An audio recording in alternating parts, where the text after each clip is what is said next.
مگر پھر جب جہاد کا دروازہ کھلا تو اللہ نے مالا مال کر دی. جو رزق تحت ظل رمحی، فرمایا میری امت کا پاکیزہ رزق میرے نیزے کے سائے کے نیچے، میری تلوار کے سائے کے نیچے. تو پھر غنیمت کے مال ڈھیروں کی شکل میں آنے لگے اور مسلمان مستحکم ہو گئے. پہلے اسلام غربت میں تھا، کوئی جنازہ آتا نبی علیہ السلام پوچھتے اس پر قرضہ تو نہیں؟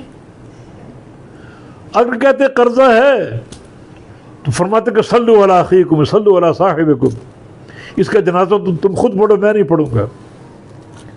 قرضہ نہ ہوتا جنازہ پڑھتے، قرضہ ہوتا فرماتے اس کا جنازہ میں نہیں پڑھوں گا.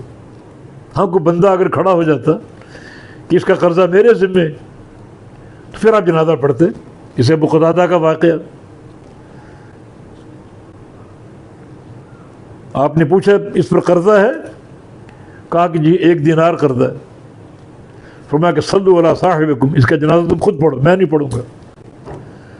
ابو قتادہ اٹھے، یا رسول اللہ صلی اللہ علیہ وسلم یہ قرضہ میرے ذمہ، اس کا جنازہ آپ پڑھ دیجیے. تب آپ نے جنازہ پڑھا. اگلے دن ملے ابو قتادہ سے، قرضہ ادا کر دیا؟ یہ ابھی نہیں کر سکا.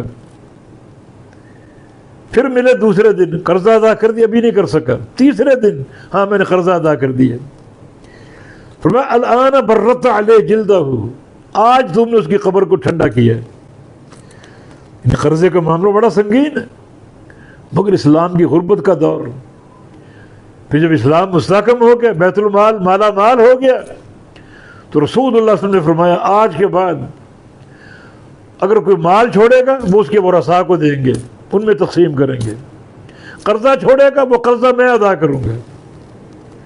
اس کا معنی یہ کہ اگر رعیت کا کوئی بندہ مقروض مر جائے تو ریاست مدینہ جس کی لوگ رٹ لگاتے ہیں، ریاست مدینہ، اس معاملے کو دیکھا کبھی؟ رعیت میں کون مقروض مرا ہے؟ بچہ مقروض ہے. مدینے کی ریاست دعویٰ بہت کیا جاتا ہے. اللہ کے نبی کیا فرما گئے؟ آج کے بعد کوئی مال چھوڑے گا وہ اس کے ورثاء کا ہے، اور اگر مقروض مر گیا اس کا قرضہ محمد ادا کرے گا صلی اللہ علیہ وسلم. چنانچہ اسی جب یہ فقر دور ہو گیا، غربت دور ہو گئی، مسلمان مستحکم ہو گئے، تو اللہ تعالیٰ نے وراثت کی آیتیں نازل فرما دی. اب یہ وراثت اس اخوت پر نہیں ہے، بلکہ اب یہ وراثت ورثاء کا حق ہے، اولو الارحام کا حق ہے، رشتہ داروں کا حق ہے. باقی جو اخوت تمہاری بن چکی، تمہارا کوئی منہ بولا بھائی بن چکا، اس کے ساتھ کوئی نیکی کر سکتے ہو، اس کو ہدیہ دے سکتے ہو، 1/3 مال کی وصیت کر سکتے ہو اس کے نام کی.